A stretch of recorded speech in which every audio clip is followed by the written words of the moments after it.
Bueno, comenzamos semana. ¿Qué tal? ¿Cómo ha ido? Fin de semana inolvidable, ¿no? De eso, o mejor dicho, olvidable. ¿Cómo lo calificamos? De eso que prefiere uno no volver a repetir. Sobre todo la jornada de ayer, obviamente. Saben de qué le hablo. El Arco del Triunfo. Un arco, por cierto, que es donde algunos se pasan algunas leyes. Es una forma coloquial de hablar. Pero es el título de este libro, ¿no? Por el cual queremos arrancar la tarde. Un placer, como siempre, acompañarles. Son artículos seleccionados de años 2014-2017 de los trabajos que realiza nuestro invitado, José Antonio Sande, al igual que este otro que ha titulado En justa medida. Le voy enseñando alguna portada que otra. Es el Arco del Triunfo de verdad, ¿eh? El otro era, bueno, un tanto ironía, pero también muy cercano a la realidad de lo que sucede últimamente en este país. Te lo pongo así mismo, Jorge. Bueno, José Antonio, bienvenido y buenas tardes. Gracias. Aprovechando el título, perdona que aproveche el título de tu libro porque ha venido como anillo al dedo de lo que pasa en algunas ocasiones, ¿no? ¿Sí? Sí, sí. Permíteme que te pregunte, en fin, ¿te interesa lo que pasó ayer o no te interesa mucho? Hombre, me interesa porque me interesa que haya equilibrio y armonía en nuestro país. Y claro que me interesa y lo estoy siguiendo. Lo estoy siguiendo. Bueno, ¿preocupante? Espero que no. ¿O en su justa medida? No, no está en justa medida, ¿No? pero espero que no vaya más lejos. ¿Por qué el título? ¿Por qué ese nombre, el Arco del Triunfo? Pues precisamente porque una parte de la armonía y del saber estar consiste en pasarse muchas cosas por el Arco del Triunfo. Por el Arco del Triunfo, bueno, entonces iba bien encaminado, ¿no? Sí, pero muchas cosas, pero las adecuadas. Las adecuadas, en fin, no las leyes, que es lo que nos permiten vivir y convivir entre nosotros. Este señor, entre otras muchas cosas, lo voy a presentar solamente como escritor, obviamente, y como terapeuta floral, pero tiene aquí un currículum extenso de muchas cosas que ha hecho en su vida. Es diplomado en magisterio, maestro generalista de educación primaria, especialista en educación física, funcionario de carrera, en fin, coordinador de diversos cursos relacionados con el ámbito educativo, etcétera, etcétera, etcétera. Muchas cosas en tu vida. En fin, antes te decía que no has perdido mucho el tiempo y esto es un ejemplo, ¿no? El currículum que tiene, José Antonio. Hay que moverse, hay que hacer cositas, ¿no? Bueno, hay que crecer y vivir. Noray Terapia Floral es un centro en el cual trabajas junto con otra señora que se llama Delia García, ¿verdad? Compañera, sí, socia, y vais a cumplir el 10º aniversario, estáis a 10 años. 10 añitos, ¿no? Sí. Claro. El tema de las terapias, no sé si estos artículos seleccionados en este segundo volumen de este Arco del Triunfo y este otro que yo quería mostrarles en justa medida, tienen que ver con, en fin, con lo que has hecho, lo que has impartido, con tus terapias, tus trabajos en estos últimos años. Sí, los dos libros resumen los artículos que he ido publicando a lo largo de 5 o 6 años que están relacionados no tanto con la terapia floral como con el mundo emocional, con la terapia emocional y con saber encontrar ese punto de equilibrio en la vida que nos permite vivir con armonía y con serenidad.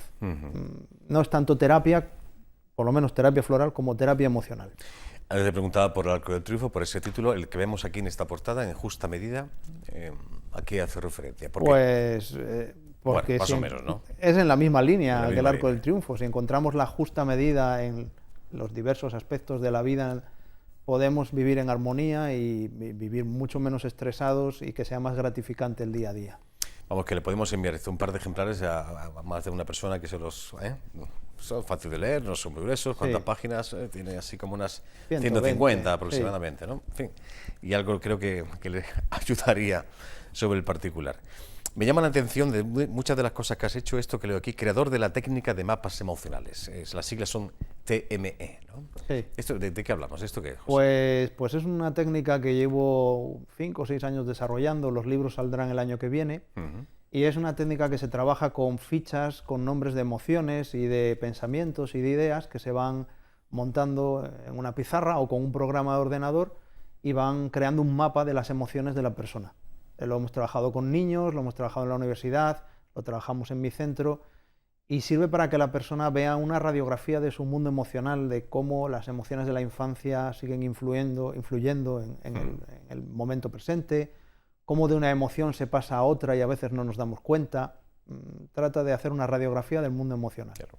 Aquello de que lo que nos ocurre en la infancia nos marca el resto de nuestra vida, esto es más que cierto. Eso desde el punto de vista terapéutico y emocional es cierto en una medida que la gente no es capaz de ver.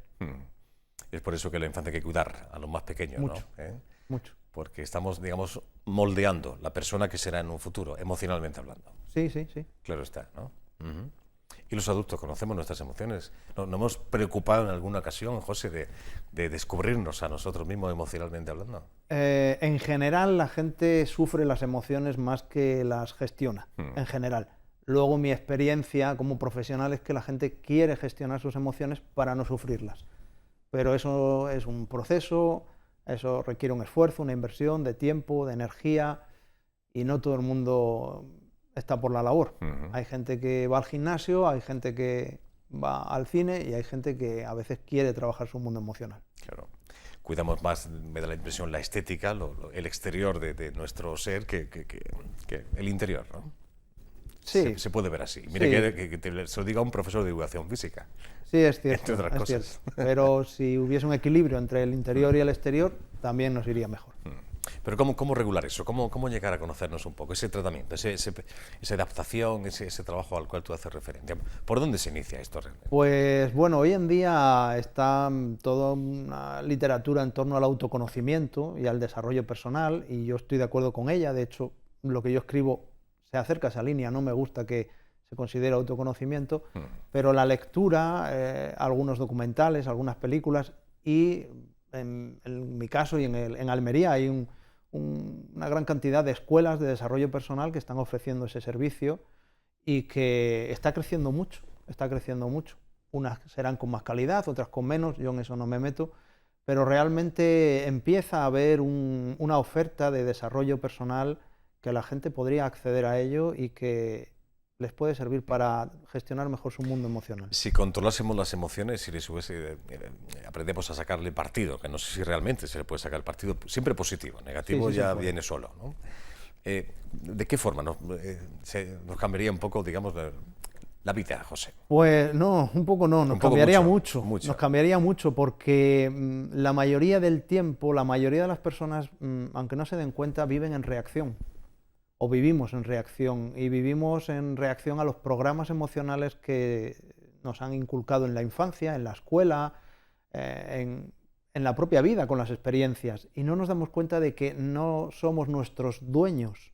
Nuestras emociones nos mueven sin que nosotros nos demos cuenta, y nos enfadamos y decimos que no estamos enfadados, o estamos tristes y pensamos que no es tristeza. Hay gente que llega a caer en depresión porque no atiende a sus emociones. Y lo que se requiere es un proceso de mirar hacia adentro, interpretar, reconocer las emociones interiores y luego trabajar con ellas. Se puede, pero es un aprendizaje. Dime una cosa, ¿qué papel juega, si es que juega algún papel, ese ser que todos llevamos dentro, un ser invisible, pero que muchas veces toma decisiones por nosotros mismos, llamado ego? Pues mira, el ego decide por nosotros en casi un 90% de las ocasiones. Y pensamos que somos nosotros, porque nos engaña. Claro. Es como si nos hablase al oído y nos dijese, toma esta decisión, y la tomamos, y luego pensamos que somos nosotros. Si pudiésemos volver al ego a su lugar, que es supervivencia, que es para momentos especiales y momentos de urgencia, podríamos tomar las decisiones nosotros desde otra parte que se llama consciencia. ¿Me has sorprendido? Sí, qué bueno. Me acabas de sorprender. ¿Por qué? Porque no me esperaba una pregunta así. Es que yo sé que existe ese tipo. Bueno, pues... Y está dentro de cada uno de los... Lo que pasa es que, claro, es que alguien me dijo, hace ya tiempo, estoy en ello, yo no sé si... Me lo dijo de una forma muy coloquial, ¿no? Hay que ir aprendiendo a... Como me dijo, a tirar de las riendas, a coger las riendas al ego, ¿no? A veces que es complicado, ¿no? Pero es tirando como pequeños tironcitos para que no te lleve donde quiere, ¿no? Exactamente. Esto, el tanto por ciento parece elevadísimo. Lo que me has dicho, un 90% de las decisiones que tomamos, ¿no? He querido tirar a la baja. A la baja, sí. Sí. O sea que hay un porcentaje, hay unos estudios de los años 70, 80, 90 sobre cuántas personas viven en el ego y cuántas personas viven en la consciencia. Y se especula que el 80% de la población mundial todavía vive en un estadio egoico, y un 19% en un estadio consciencia y un 1% en un estadio espiritual. Son muchas personas viviendo en un estado de supervivencia y reactividad, que no es el ego del orgullo ni de la vanagloria, es otra cosa, es la actividad permanente de reacción, que crea mucho estrés. Claro. Mucho estrés. Pero eso se debe, esa forma de actuar, de decidir, se debe un poco al entorno en el que vivimos, a esta sociedad que nos, en fin, ¿no es eso, quizá vivir de esa forma y tomar ese tipo de decisiones? ¿No? El sistema que Tiene que ver con tenemos el ser nosotros humano. lo favorece, o sea, el estrés con el que vivimos, las necesidades de cumplir objetivos, todo eso favorece que el ego crezca, pero realmente el ego es una construcción psicológica interna que está desde que nacemos y que es nuestra misión trabajar sobre ella para reducirla y desarrollar más la consciencia. Pero no es fruto de la sociedad. Ahora, la sociedad lo favorece sin querer. Sin querer o queriendo. O queriendo, No lo claro. sé. Pero es curioso esto que dice. Queremos que tomamos decisiones por nosotros mismos y no. No. Ese ente, por llamarlo de alguna forma, ese otro yo, el alter ego, que es el que... En fin, no sé si alguna vez acertadamente, pero me da la impresión que la mayoría, en fin, nos induce a hacer cosas que quizás si nos paramos a pensar no haríamos, José. Es cierto, porque En fin. no lo hace para favorecernos, sino para favorecerse a él mismo. El ego, que es un constructo psicológico interno, el ego solo piensa en él y nos hace pensar que piensa en nosotros. Qué buena. Terapia floral. Me parece que te pregunte sobre esto. Imagino que en estos 2 libros que acabas de publicar, como decimos, son artículos seleccionados del año 2014 hasta el presente, 2017, hablas un poco de todo, ¿no? El tema de la terapia floral. Esto yo comentaba antes de comenzar la charla. Es algo, y yo el primero que alzo la mano, que nos llama la atención a los que estamos fuera y lo desconocemos, pero a veces da un poco como, quizá por el desconocimiento, de acercarnos y realmente, oye, esto si te llama la atención, acércate y conócelo, a ver cómo te puedo ayudar y de qué forma, ¿no? ¿Cómo podemos contar a la gente que está en casa, a un servidor también, de qué hablamos? ¿Qué es la terapia floral? Pues mira, la terapia floral es un tipo de terapia natural que se desarrolló a principios del siglo XX, terminó de concretarse en el año 1935 y viene de la mano de un médico inglés que se llamaba Edward Bach. Por eso la terapia floral también se llaman flores de Bach. Se vende en farmacias, se vende en herbolarios y es totalmente natural y además legal, con su registro en sanidad. Y tiene la peculiaridad o la particularidad de que trabaja sobre el mundo emocional de las personas. Son unas esencias de flores que se toman en gotas o en spray, vía oral, y trabajan sobre el mundo emocional y mental de las personas para ayudarles a encontrar el equilibrio, la armonía y, precisamente hablando del ego y la consciencia, disminuyen el poder del ego y acrecientan el desarrollo de la consciencia. Es algo que si no se vive, si no se prueba, si no se siente, es difícil de comprender, pero bueno, yo desde 1996 llevo un contacto con la terapia floral, primero como paciente, luego como estudiante, ahora como profesional, como profesor y como terapeuta, y todavía cada día me apasiono más de cómo unas esencias de unas flores pueden ayudar a cambiar las emociones y a mejorarlas y a equilibrarlas. Y lo dices por experiencia propia. Totalmente. Porque también fuiste paciente. Y sigo tomándolas. Sí. Pero ¿cómo te acercas tú a este mundo? ¿Qué te llamó la atención, si algo te llamó la atención? ¿Como paciente o como profesional? Primero como paciente, antes de convertirte en profesional. Pues como paciente, en el 96 tenía 26 años y estaba pasando por una crisis personal, una crisis existencial, que las viven muchas personas, y un amigo me comentó que estaba tomando flores de Bach. Yo fui al psicólogo, el psicólogo me dijo una verdad, me dijo, esto es una crisis, no te preocupes. Pero claro, yo quería salir de la crisis. Claro. Y me acerqué al lugar donde este amigo mío tomaba flores de Bach, las tomé, me resultó, y ya me fui, a partir de ahí empecé a formarme primero autodidacta, luego ya con profesores, y he acabado, pues bueno, teniendo un centro de terapias naturales, algo que yo no pensaba que sucedería, porque yo soy maestro de educación física. Sí. Y tenía mi trabajo en Vícar de maestro de educación física. Pero la vida a veces nos dirige por caminos que nosotros no nos esperamos. Y ya llevo 10 años y no me he arrepentido ni un solo día de haber dejado atrás mi etapa de maestro de niños. Estupendo. ¿Te gusta lo que haces? Se nota. Me apasiona. Se nota, ya lo creo. Eso se transmite. Incluso creador con tu propio apellido, Método Sande de mapas emocionales. Esto es, en fin, es algo que Eso son cosas, yo no quería poner mi apellido, pero Creación son propia. cosas de crear marcas y Bueno, de- pero algo había que ponerle. Bueno, Sí. si tú eres el creador, pues bueno, pues lleva tu apellido. ¿Esto qué concretamente? Es el método SANDE de mapas Pues emocionales. eso es el método por el que se aplica la técnica de mapas emocionales. Son unas cajas con fichas, con 360 fichas, en las que se describen 360 emociones. Y el método, pues es, digamos, la caja. Luego ya está la técnica, Ujú. que es cómo se aplica esa caja. Tantas emociones tenemos, José. Más, Más de 360. Más. Sí. más. Quizá hay emociones que no sabemos que son emociones. Bueno, a veces hasta las confundimos. No, Podemos no. confundir la ira con la rabia o la nostalgia con la melancolía. A veces confundimos las emociones, pero es que en español estoy preparando un trabajo sobre las emociones en el español. Ujú.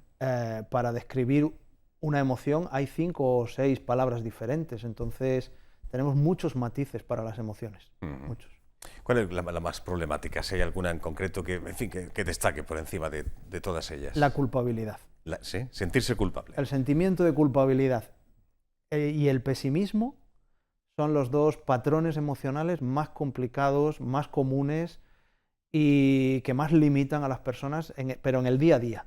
Incluso a la hora de tomar una decisión, de comprarse un coche o de ir a cenar a un restaurante. Limitan de una manera tremenda. Eso que llamamos conciencia y que muchas veces nos machaca hasta la extenuación, no sé si el eco tiene algo que ver con esto, antes lo que hablábamos, ¿no? Pero es como esa voz interior que te dice esto no lo has hecho bien, esto no lo has hecho bien, tenía que haber hecho otra cosa, y esto te lleva a un límite, te lleva a estar, bueno, pues no sé si, en fin, caer un poco en depresión, pero sí alterarte la vida, el día a día, ¿no? Esa voz a veces, aunque la llamen conciencia, a veces es la voz del ego. Uh-huh. Dentro tenemos 3 motores de nuestra vida, el ego, la conciencia y el espíritu.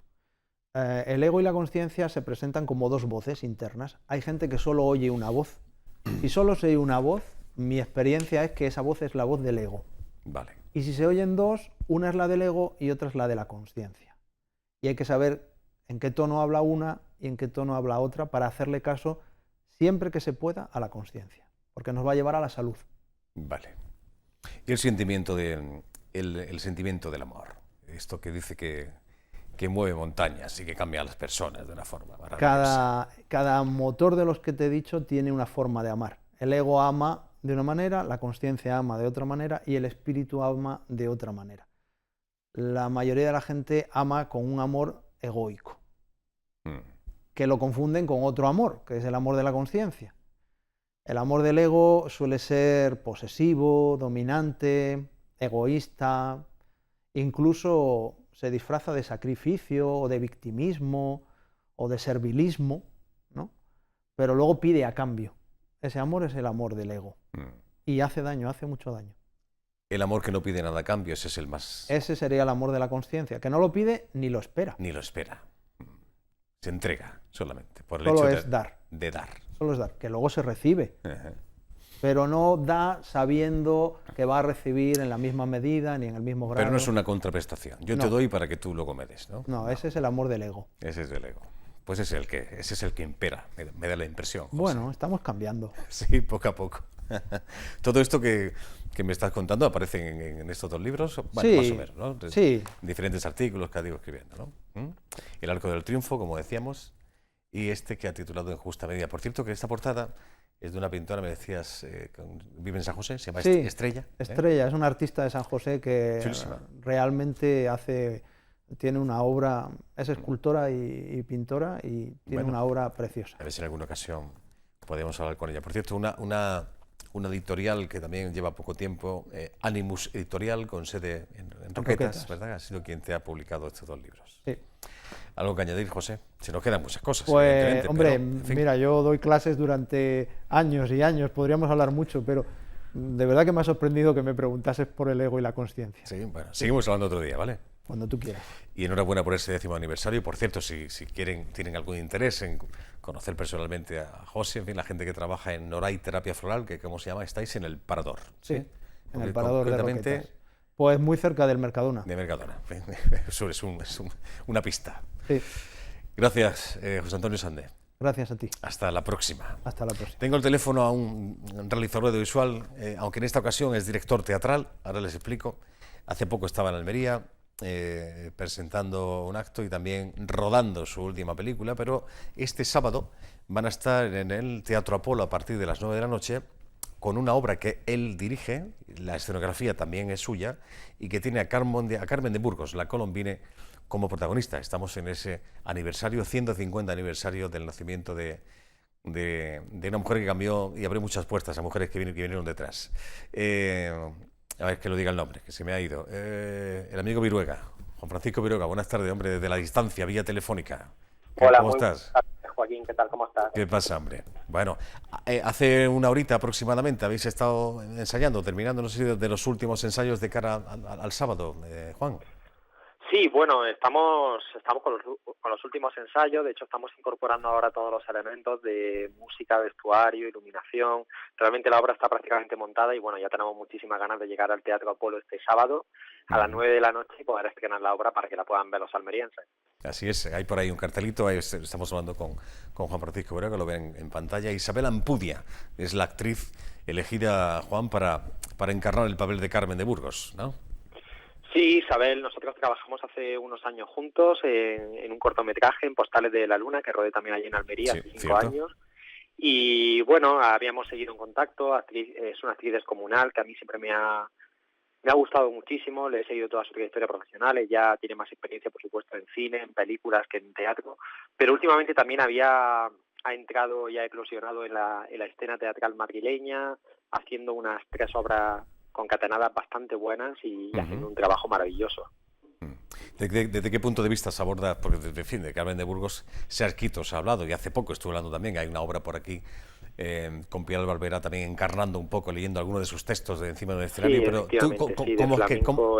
Sí, yo estuve viendo el montaje de Pilar Barberá, que además también quiero aprovechar para felicitarla. Muy buena. Porque me gustó, creo que es un montaje muy completo y bueno, que defiende muy bien a la figura de Carmen de Burgos. Pues mira, este proyecto surge pues sobre todo por la atracción y por el magnetismo que me produce a mí la figura de esta mujer, ¿no? Que siempre es reivindicable, es una mujer muy conocida en Almería, pero que, bueno, por ese paréntesis, por esos 40 años de franquismo, de dictadura en España, quedó sepultada al ostracismo y ahora se está rescatando. Es una mujer que tuvo una carrera muy prolífica, sí. Escribió muchísimas novelas cortas, obras de teatro, bueno, multitud de ensayos y bueno, muchísimos artículos en prensa.